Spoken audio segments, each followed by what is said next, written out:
Good evening, everybody, and welcome to this special Bridge Builders event. I am beyond thrilled to be joined tonight by an author, attorney, advocate, diversity expert, and an all-around really incredible guy. Welcome to the Bridge Builders community, Dax Devlin Ross. Thank you so much, Shannon, for having me today. And that's a really nice introduction. I don't get that all the time. Well, we are just so grateful to have you, Dax. And I want to start by sharing with our listeners, you know, we met on Twitter.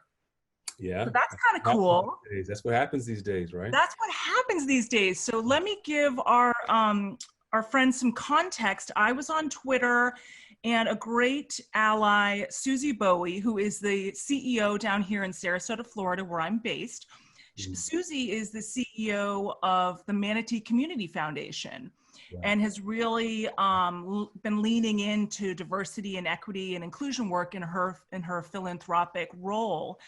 So Susie retweeted this article, and the article was entitled "A Letter to My White Male Friends of a Certain Age."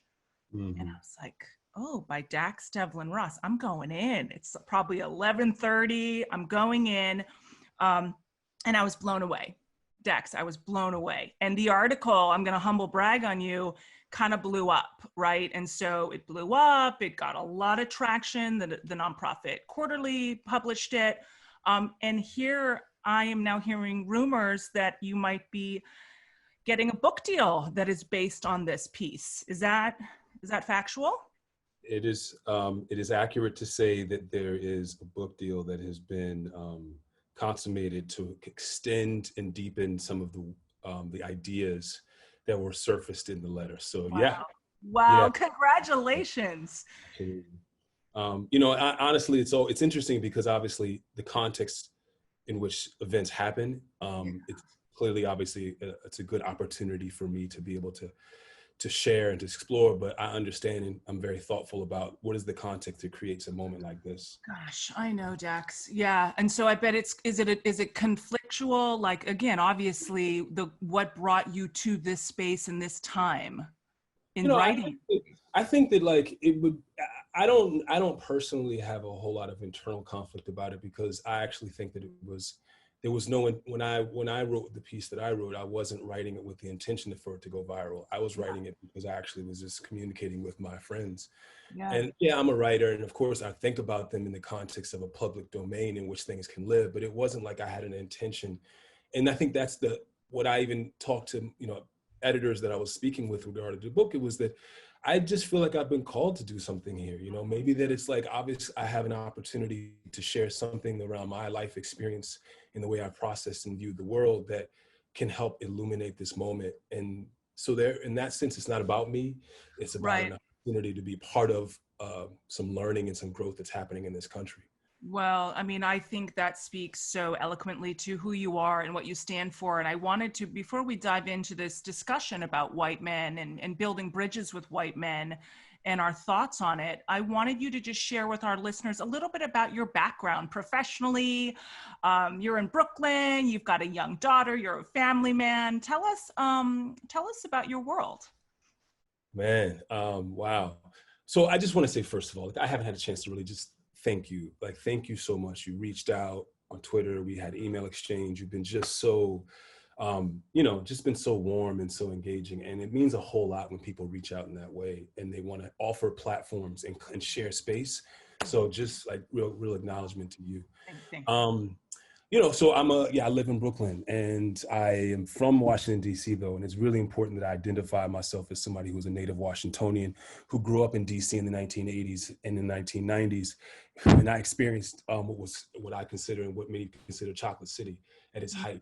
I grew up in a neighborhood that was an intentionally integrated neighborhood in Washington, D.C. that had one time been Jewish, but then it became more African-American, more Black in the 1970s. And that had a huge influence on me because it was an integrated neighborhood. Like, it was a neighborhood where the white folks, while they weren't the majority, they had not like left and head for the hills. White flight, pre-white flight. The hills. And I think that that's so powerful. When I think back to the white friends that I grew up with in that neighborhood who are still in my life, like, for their families to have made a choice for them to stay in that community, I say like, that's dope. And that's kind of like what we need now, is that people need to be thinking like, how do I exist in spaces where I'm not the majority? Like somehow we were starting an experiment and then it got like kind of lost, I think. So that was my upbringing. Who I am now, I try to navigate a lot of spaces, and I have the good fortune to navigate a few different spaces as a journalist, as an equity consultant. I get to use my brain for a living, and therefore, in a way that means a lot to me and means a lot to others. So it shows up in a bunch of different ways, running my mouth from time to time. Yeah, but I mean, and also you're so humble. This is but part of what I think is so powerful and why you're effective at delivering your message and solutions. But you're an attorney. Tell our listeners about your kind of academic track and then how that informed where you are professionally. Yeah. So it's funny. So as I'm working in the book, where the book really begins is when I enter this school, Sidwell Friends. It's a Quaker school in Washington, D.C., and folks might be familiar with it. It's, has some renown in terms of, at least there's people who've gone there. The Obama daughters of the Obamas went there. Sasha Malia, Chelsea Clinton was there when I was there, as a matter of fact. Okay. So it's a school that has a kind of reputation for attracting a variety of different kind of luminaries in the city, if you will, and I say that as a really important flashpoint in my own sort of education, because that's where I was sort of for the first time really interfacing with what I consider to be, in reflection, some of the institutional practices that I'm trying to highlight and lift up for people to see, that can appear very benign and like I don't almost see neutral, but actually are very value laden around like race. So I went there, and then I went off to Rutgers University. I was a basketball player, and I played intensely, and I played highly competitive ball, like all through my, my youth. And I decided. And by the way, I have to interject because, Dax and I realized that he has Neil, and my husband was on that intense basketball. The DC basketball talent is no joke. And obviously Rutgers is no joke. So you have skills is the word on the street. And so I'm washed up now, obviously. Oh yeah, right. Well, I'm washed up now. But so I went to Rutgers, and I actually decided, the coach, they asked me to walk on because I didn't go there on a scholarship. They asked me to walk on. And I made a decision, because for the first time I was really actually doing well in school, that I'm going to actually just focus on my academics. And that was a decision that sometimes I've thought about in reflection, but it was an important decision. And so I went through Rutgers, majored in philosophy and English, and then graduated and went to law school at George Washington University. And after George Washington, moved to New York, and, ended up doing a master's program at Brooklyn College, and, got into teaching, and just sort of bounced around New York City as one that has to do sometimes. With a couple degrees. I mean, that's impressive. Yeah. But you were drawn to the work. I mean, your heart, your soul, right out of law school, you've been in the diversity space. Were you a prosecutor? What was your legal experience? No. I mean, I did some summer work. I actually decided when I was in law school that I didn't want to practice formally. That was something I just made I wanted the intellectual. I just didn't, it wasn't in my path. I wanted to be a writer. I wanted to be James Baldwin. I wanted to be Ralph Ellison. I wanted to be Toni Morrison. And so I came to New York. I got in a car with no money whatsoever. It is that story.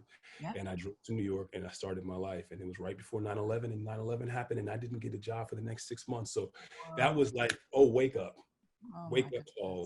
call.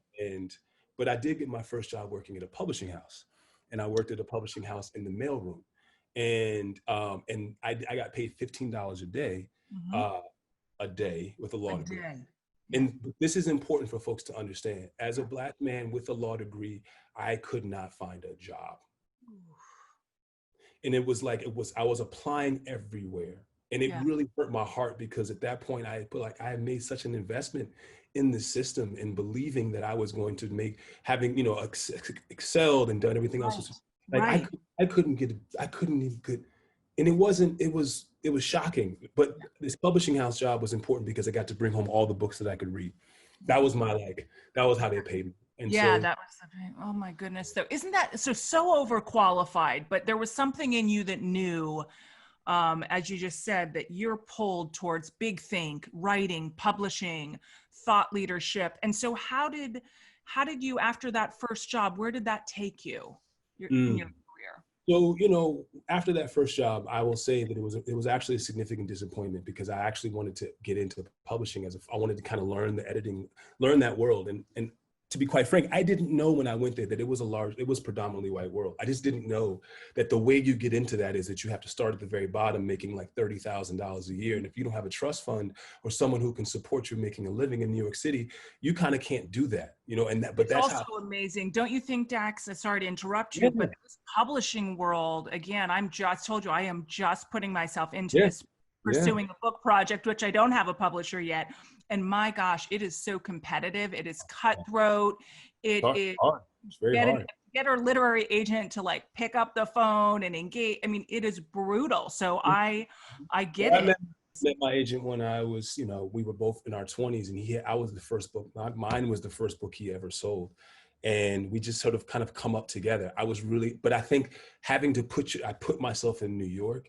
I would go to readings at night at all these like little shabby coffee shops. And then one night I met a guy who was aspiring literary agent. We became friends, white guy. You know, we became friends and we're still very close. I went to his wedding. At his wedding, he had a cake with books on it, and my book was like made out. It was like so I think that that's why I think I could write something the way I wrote it. Yeah. That it was like, this is deep for me, you know. This is deep. And Dax, so let's go there. So in terms of your story, would you tell me that there have been several pivotal white men along the way that have been friends, that have been educational partners? Did your family have, your parents, whoever raised you, did they have a diverse circle? Were white people part of your fabric growing up? No, if I look at my soccer picture right now, you know, I can tell you that, you know, we had 4 or 5 white guys on the team, you know, Ben Doherty, Aaron Piorco, I think Tim's last name, forgetting Tim's last name, Jeff Slobig. There was a few guys, and they were all in the neighborhood, and their dads would come out and I'd watch, our dads would hang out, but my parents had no relationship. There was nobody who came by the house. Yeah. And they didn't go by anybody else. It was through us that the relationship lived, which is different around my generation because our relationship isn't mediated through just the children and their activities. Yeah. My friendships are my own friendships. That's and right. So at this point, you know, I can't count any of the sort of, I don't do that. I just know that they extend back my entire life. And at different points, these are relationships that extend back to the time I can, you know, Sean, you know, the Tuohys were some of my closest friends in the neighborhood. These 3 Irish brothers who were we played basketball on their court every day. And those were my guys, and I'm still friends with them. And they do great work in the world now. And I think their experiences informed the ways they wanted to do work in the world around social justice as well. So it benefited everybody. It benefited everybody. And I just think it's so unique. And I mean, for those, I lived in DC, and you know, you reference it as the chocolate city. Part of what I loved about DC, and remember, I'm from Maine, so I'm from the whitest state in America, and married a Jamaican guy and lived in DC for a bit, a little bit in California, now we're in Florida. And so I tell that because in DC, it was my first experience in being in a majority Black city. And the other thing I loved, and I was a social worker, and I had always done anti-poverty work, but DC was my first foray into Black wealth, Black leadership, and at every level, right? So my OBGYN, you know, the network was Black professionals. And that's where my husband was raised. You know why that happened though, right? That happened because the federal government's there. And because a lot of the programs that came out of the 1960s around the enforcement of the Civil Rights Act everything that was in any way related to the federal government meant that you could not discriminate in an active way. And there was a number of cases, of course, going through the Supreme Court that affirmed the importance of and the sanctity of affirmative action at that time. And so therefore you saw what was the result of that. People who were excellent. I call it Black excellence. We were Black. It's Black excellence. Honestly, it's what Neil and his family prided their entire upbringing on, and I see it, and I love bringing my kids. My kids were born there and went to preschool there, but it's important for us that they go back, and the networks there are so powerful. And so I want to start with, in your article, I'm going to read a quote, and we're going to start talking about white men, and we're going to start off particularly with white men of privilege, white men with money and resources. And there's all sorts of privileges we can discuss when we're talking about white men. But here's a quote I want to discuss. You wrote, "He leads an organization that serves primarily people of color, yet has difficulty wading into race-related discussions." So this is such a common reality. And my question to you, Dax, is white men in philanthropy, in nonprofit leadership, white men with a ton of money that are serving communities of color, what do we want to discuss? What do we want them to learn? What don't they know, Dax? Yeah. I mean, I leave with this idea that we don't need to be saved, right?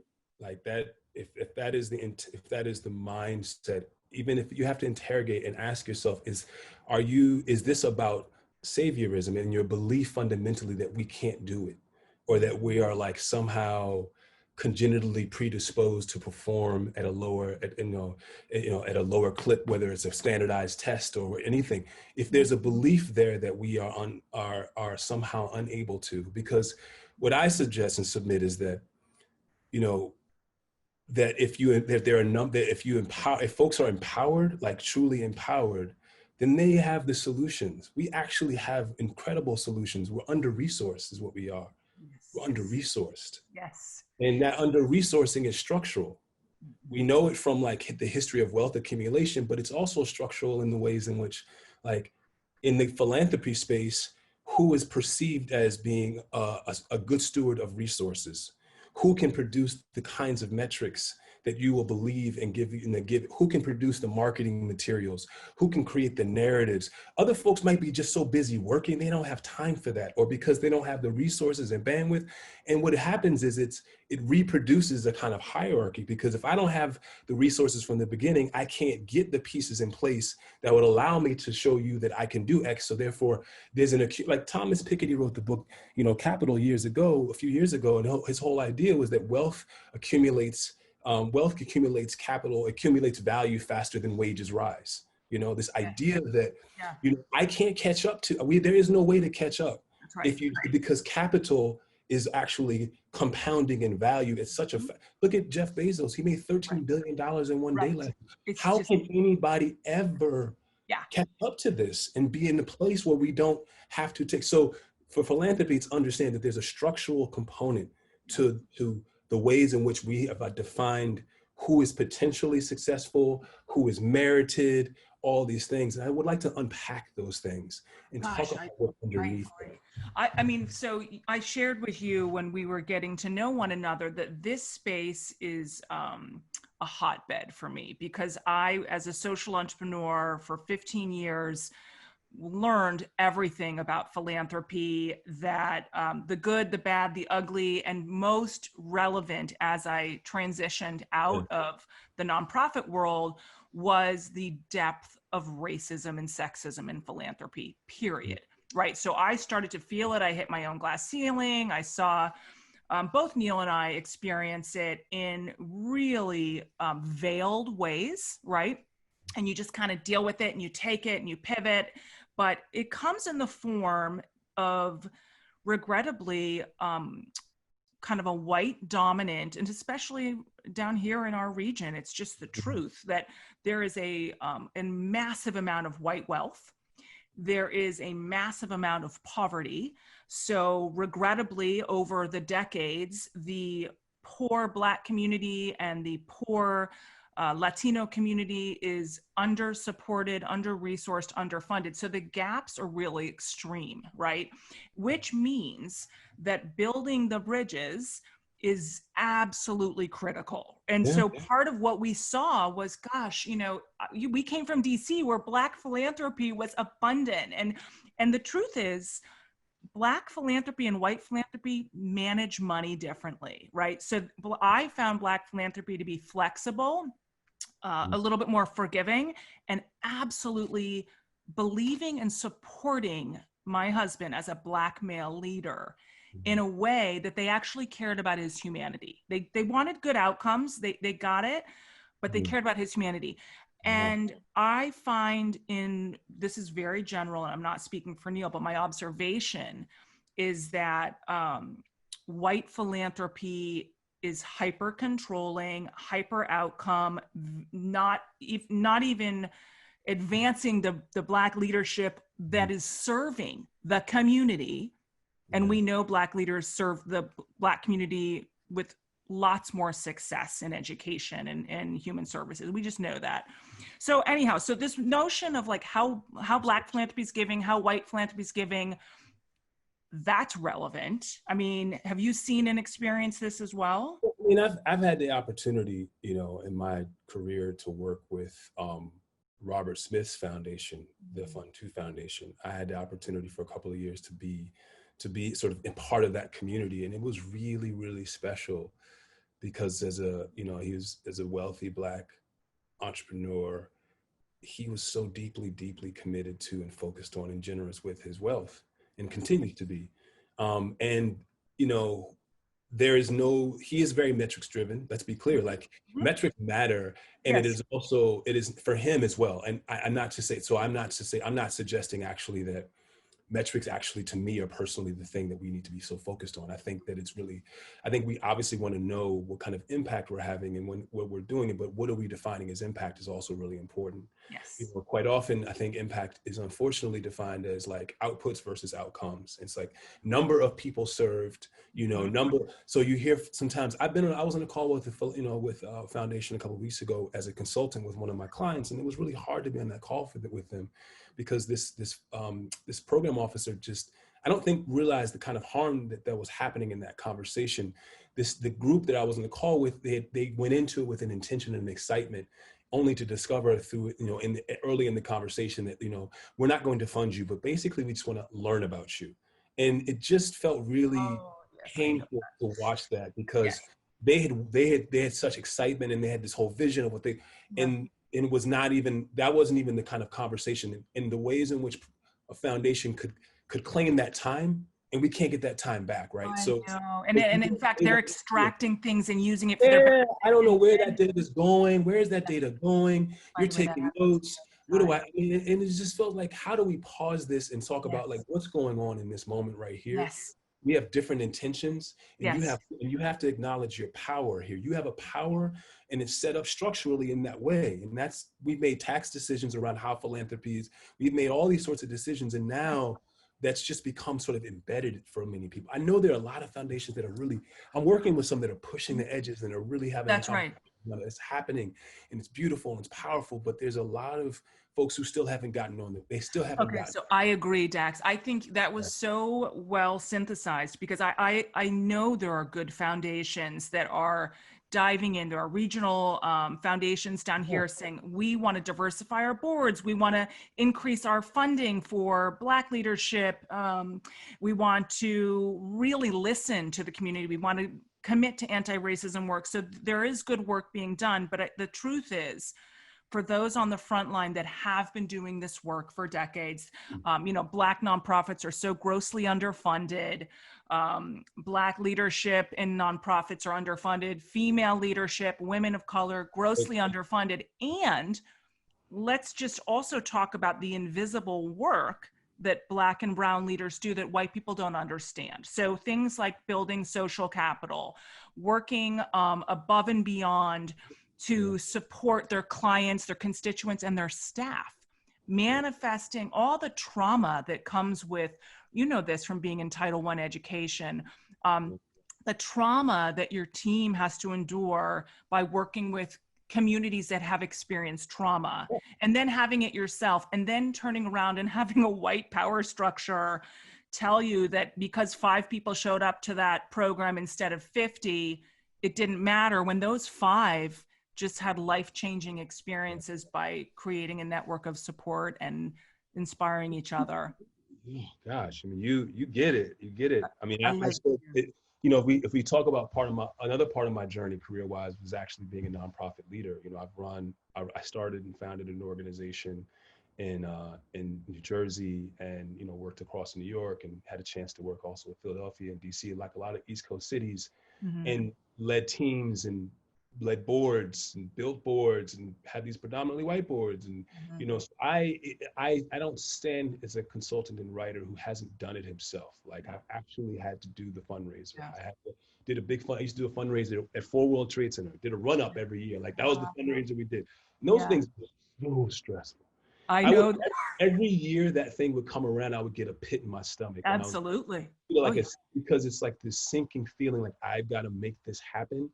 And you're just watching you have to like spend so much in order to make, and hope and pray and beg, borrow and barter and everything you can do to just get. And if you pick the wrong napkins, Dax, your biggest donor can take you down. So this is a truth about like white philanthropy, where we had to spend so much time learning how to please them. And you know, and I took it for the team because I'm like, oh, I know these people. These are my people, right? But we had to spend so much time focusing on how to please the white donors. Then you take your eye off the mission, and that's it. And that's take your eye off the mission, because you're focused. And I had to have some of my team pull me back because they saw me making promises that they couldn't actually execute. Yeah. And I think that's the most harmful thing that a lot of organizations feel compelled to do. Yeah. They have to go sell ideas that aren't fully fleshed out or fully developed. Right. They have to make promises about what they're going to be able to deliver that they just can't really pull off. Paying the people what they pay them, the structure that they have, folks are already stretched. When there's, in many of the sort of nonprofit sector organizations, you find that there's a kind of process called, like, you know, it's like you kill your young, eat your young. It's like the young folks are constantly being churned through these organizations that are sort of external facing to the community, because by the time they're 30, they've been burned. They go to grad school so they can get a break but it's just a model that has been built on such cheap labor. I agree. And it's cheap labor model, and people in philanthropy needs to understand you've been getting change on the cheap for a long time. Okay, hold on. Virtual high five. Give me some right here. Change on the cheap. Okay. One of the articles that I'm hoping to publish is talking about sexism and racism in service, right? So you just nailed it.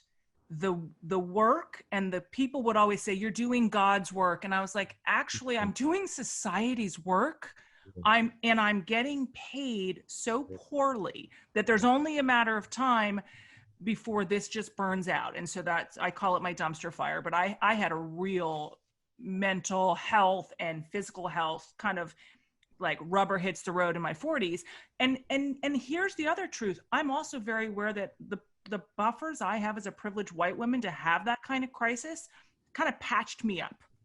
What I worry about is the 34-year-old teacher who doesn't have adequate health insurance or some ability to take time off for mental health or out-of-pocket therapy. And so it gets back to, like you just said, those that are on the front line in education and healthcare, working with communities that have been oppressed systematically.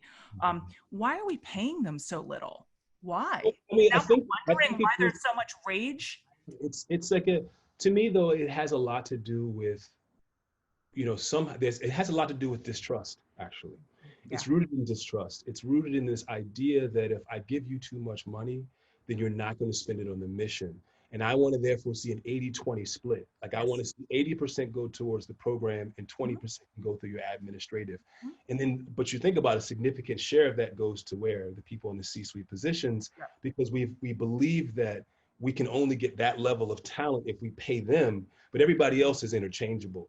And I'm like, that's not actually true at all. Like these people the young professionals who are working with the youth and communities, and these aren't even the teachers. We're talking about the folks who are working in after school organizations, who are working in college access organizations. Those folks are making it's not fair. It's just I agree, Dax. I agree. I think for every Head Start worker, you know, Teach for America, like we see you. And so part of what you and I have talked about is how do we amplify this passion that we both have around pay equity as it relates to the intersectionality of pay equity, nonprofit, education. And because I would submit, even in the C-suite, like we've got a lot of friends who have left the C-suite because my numbers in the C-suite were pathetic. They were pathetic, right? And so, and that's just so the whole kind of ecosystem, if that's part of where do we go from here, America is at this, reflection point of, so I think I'm going to transition us out of philanthropy and the one percenters, but give me, so what message for your white friends of the 1%, what's a takeaway? What do we want them to do, Dax, if they're right now in that space? Gosh, it's just, I don't know, when folks have these kinds of questions, it's such a really hard, because I want to say the right thing, but I think the thing that's the most right for me is that if you have resources and you are and you're engaged, thank you. It's appreciated. Like, folks really want you in that space, and it's necessary.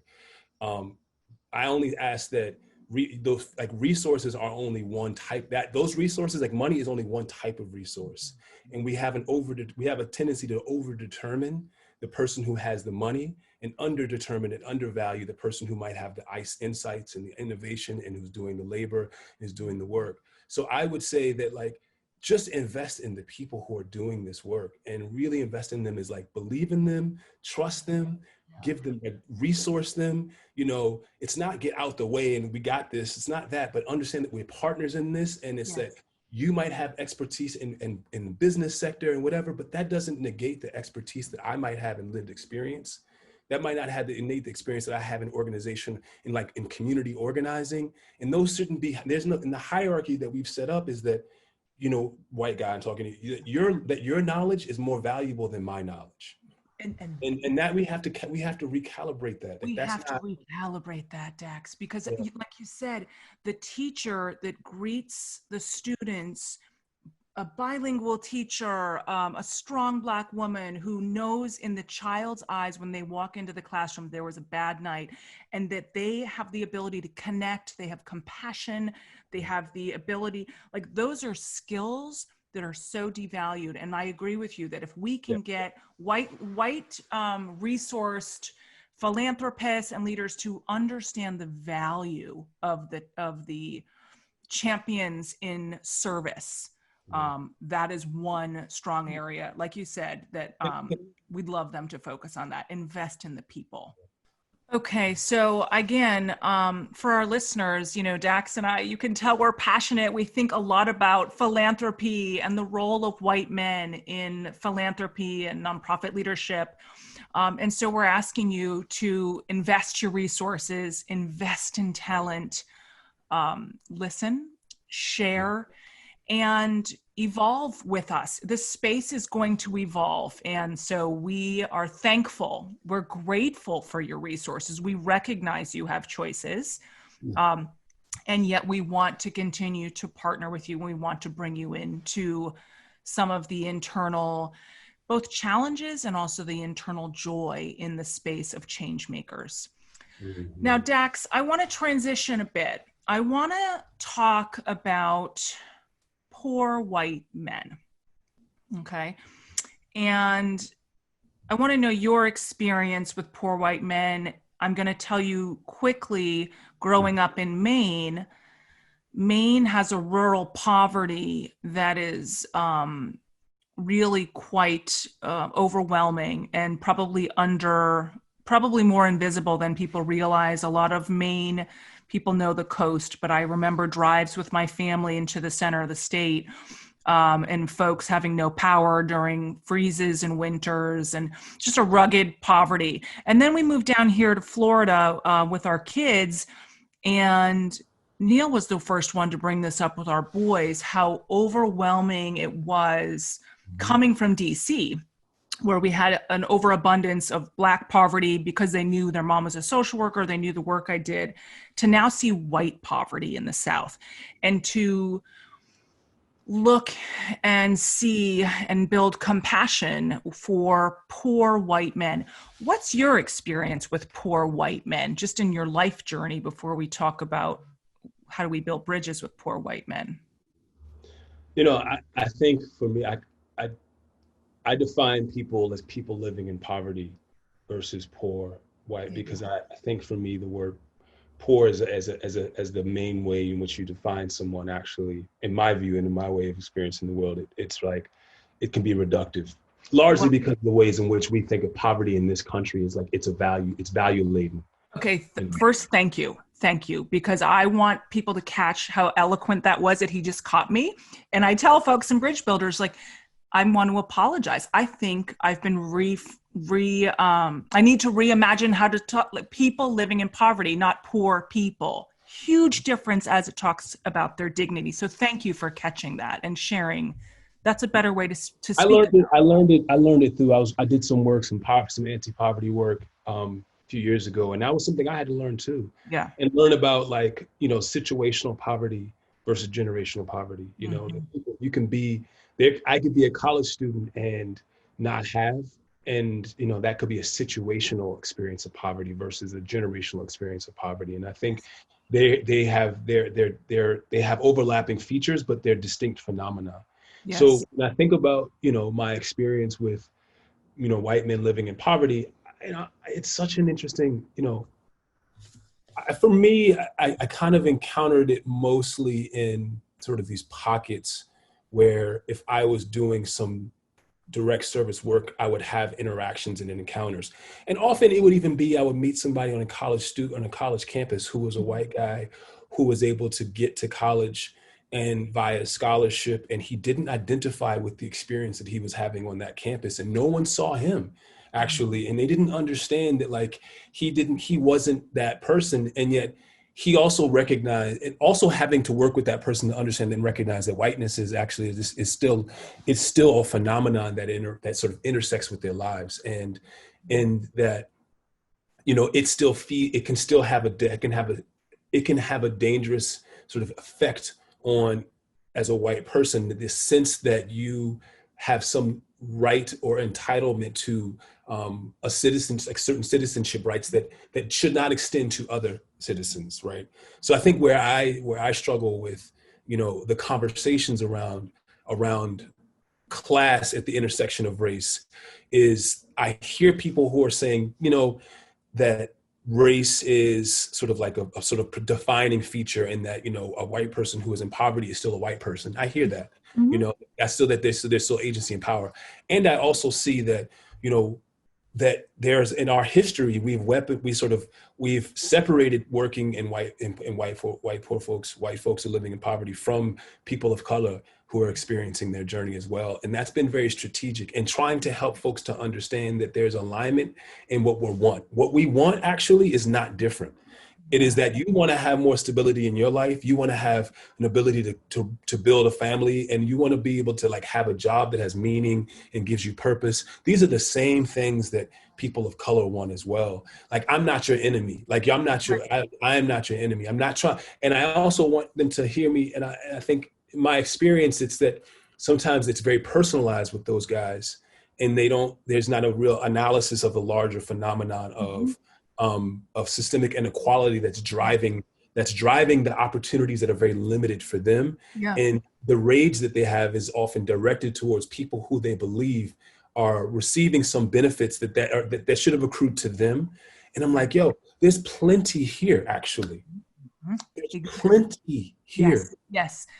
But it's so true, Dax, because they're struggling. So my experience, whether it was in social work or again down here in the South, is the white men living in poverty are in such crisis. And quite frankly, this is where white privileged men of resource should be looking at some work, some opportunity, that they feel so left out and so victimized. They can't get around this notion that I'm supposed to have empathy or anti-racism identity. And so I see it as a truth, and my approach with that demographic is very different. But it's to your point, your story matters. There's dignity in your journey, although you may not want to discuss, and particularly if you are living in poverty, and right now with COVID and the economic crisis, so many people are living in poverty. And so, but the white guy in poverty is not receiving the message well, in my opinion, that people of color are getting disproportionately affected by COVID and economic strife because of historical and systemic racism, that message is not resonating with poor white men. Is that safe to say?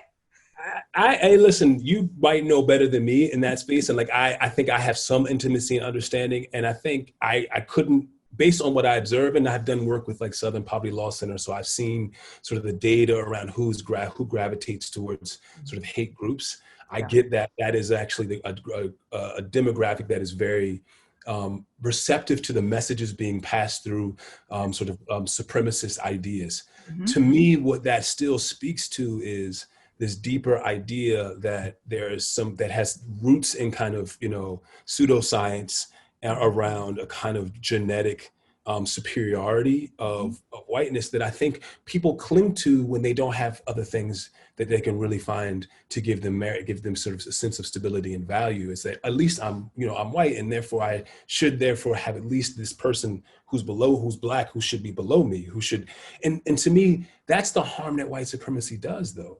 The harm that white supremacy did was create a racial hierarchy. Right. The racial hierarchy itself is a harmful thing to white people.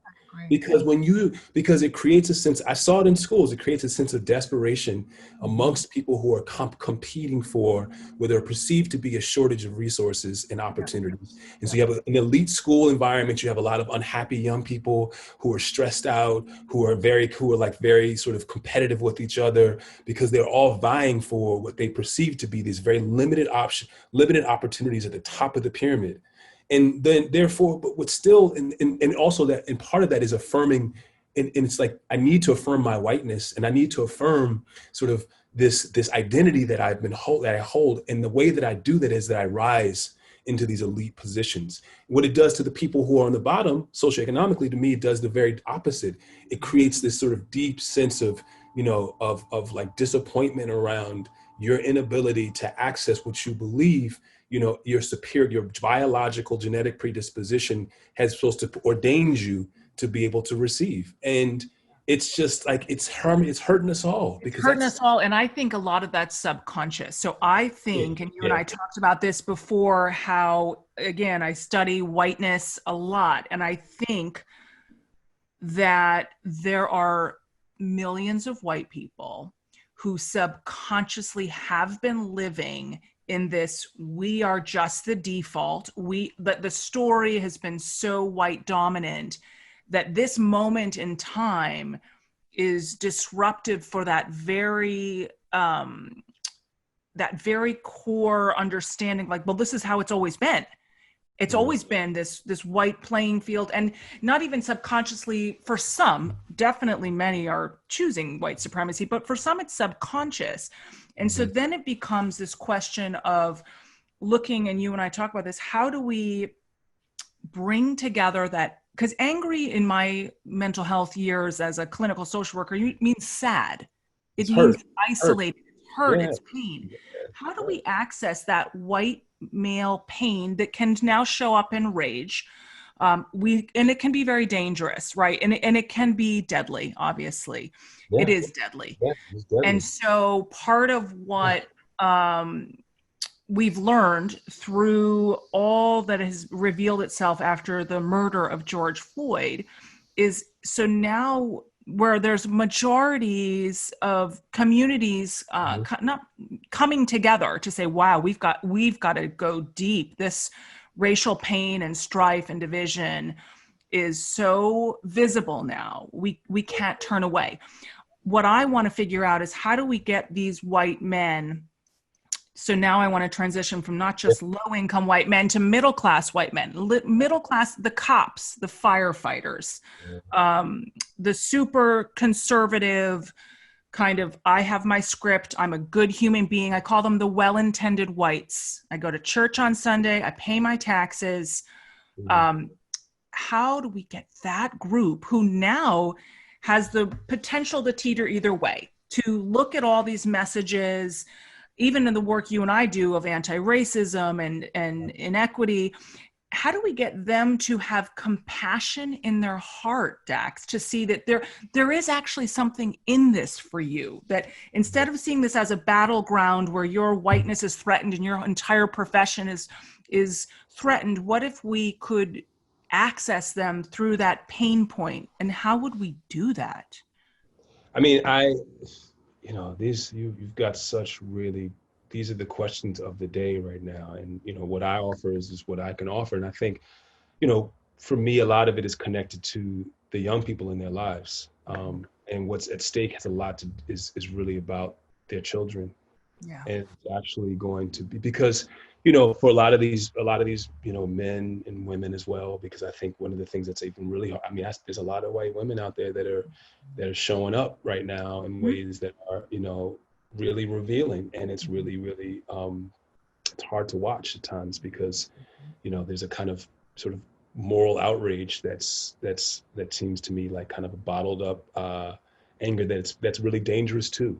It's dangerous in its own way, and I think there's a way in which we kind of don't imagine white women as being dangerous, but I'm not convinced that that's actually true. We can be. That's an area that's underappreciated because the white feminist kind of energy, of which I identify with, has been so self-serving. And so you're absolutely right, because how white feminism has disenfranchised women of color who are the healers and leaders in the Black and Brown communities has been completely underappreciated, and that there's so much work to do in that space. Again, because it's scarcity mentality, and it's this belief that there's only enough room on the table for me and you, and I can't have you at the table, because if you're at the table, how can I be at the table? We can't all be at the table at the same time. So there's a lot of that. The competitive piece is really powerful. But I go back to young people, and I was talking to a student the other day. She's 14 years old, 15 years old. It's going through her own anti-racist journey, and she asked what she could do, and I really did. I want folks to think about, like, how do they engage their parents in this dialogue, because there's going to be ways in which they can like, young folks are going to express their outrage at this moment. Dax, you were sharing your thoughts on how maybe white men could expand their consciousness or expand their role as allies if we helped them to imagine what their children in general, and youth need, are doing. Like, can you help me? I think what I'm getting at is this, and this is going to sound a little harsh and stark. And this isn't like meant to, no, I'm going to just say it. The world is changing. The world is changing. Young people are changing as well. They're growing up with an assortment of role models, of a variety of different, hues and experiences and identities, intersectional identities. That is beautiful, and that is important, and that is what's happening.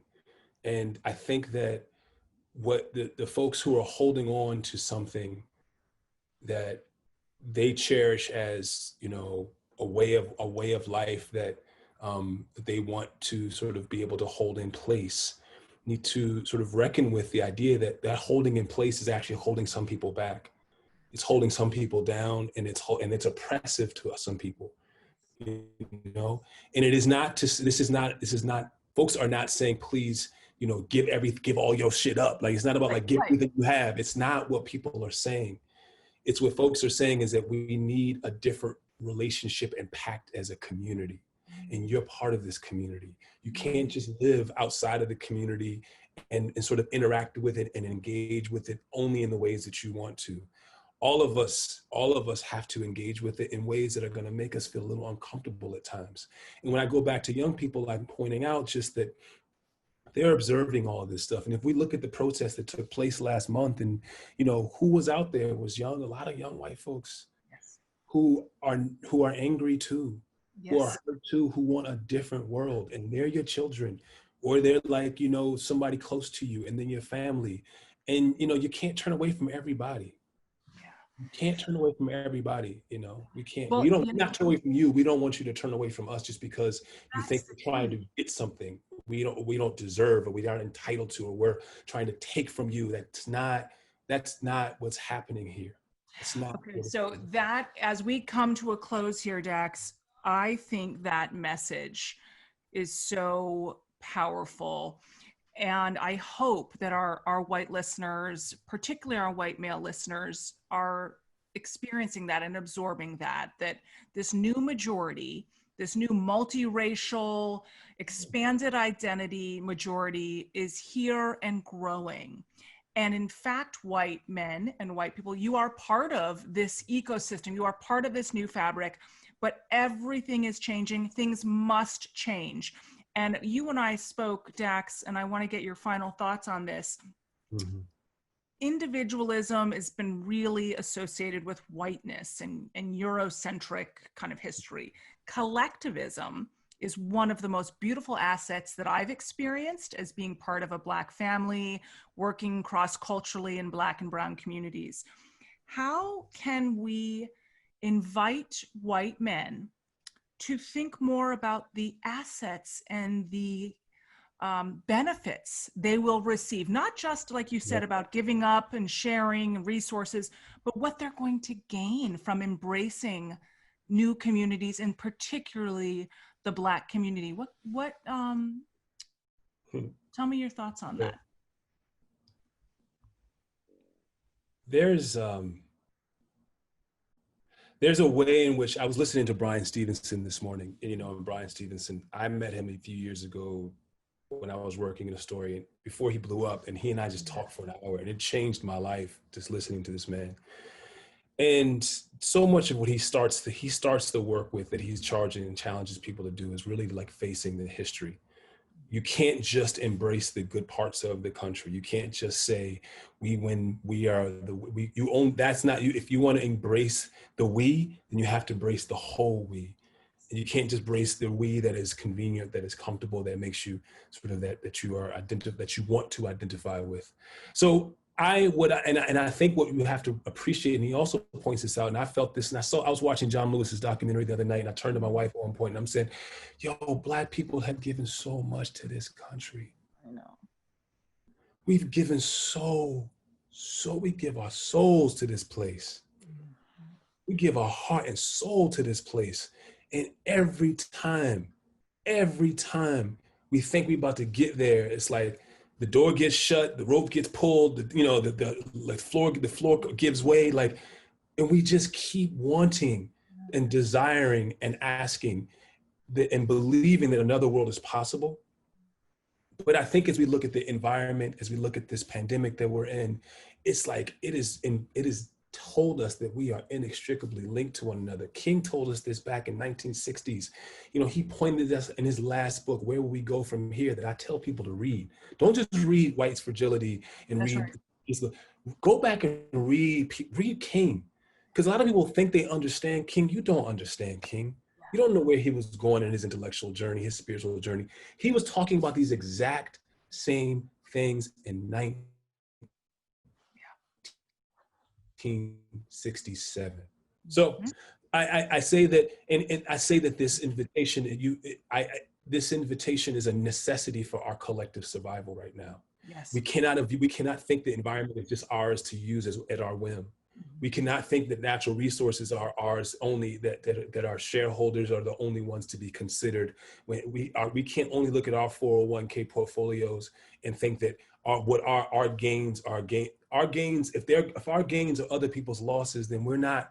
That's at some point somebody's gonna have to pay that price. Could be our children or grandchildren. So that collectivist idea that you're talking about, and listen, I know my people, we got some work to do too. We got some work to do. All of us got work to do. Mm-hmm. But this idea that there is some truth and there's some salient to the notion that as a result of a lot of our condition in this country, we've had to organize and be collective and share resources and have multiple people living in our family homes and people coming through and cousins over here and uncles there, and we all love each other. That's part of who we are, and it's also part of our necessity. It's not just because we only want to do it, it's because we got to do it. Right. I look out for you. You're my family. I can't turn my back on you. Even if you've done things to transgress, I won't shut the door on you. I think what we've learned, though, is that we are, I look at there's economic systems where folks, they share resources so you can buy a house this year. Next year, I can buy a house, but we're all going to invest in it. Like, we have to think about this notion that there's a way for all of us to survive, to thrive in this world. And I just kind of keep and double down on this idea that the isolation sort of removal, the desire to separate, the desire to like be on your own in this frontiers mentality, the I is not true, because you all depend on everybody. Somebody has to still be on that farm. Somebody still has to be producing this and bringing your cable, and you're not on your own. That's a myth.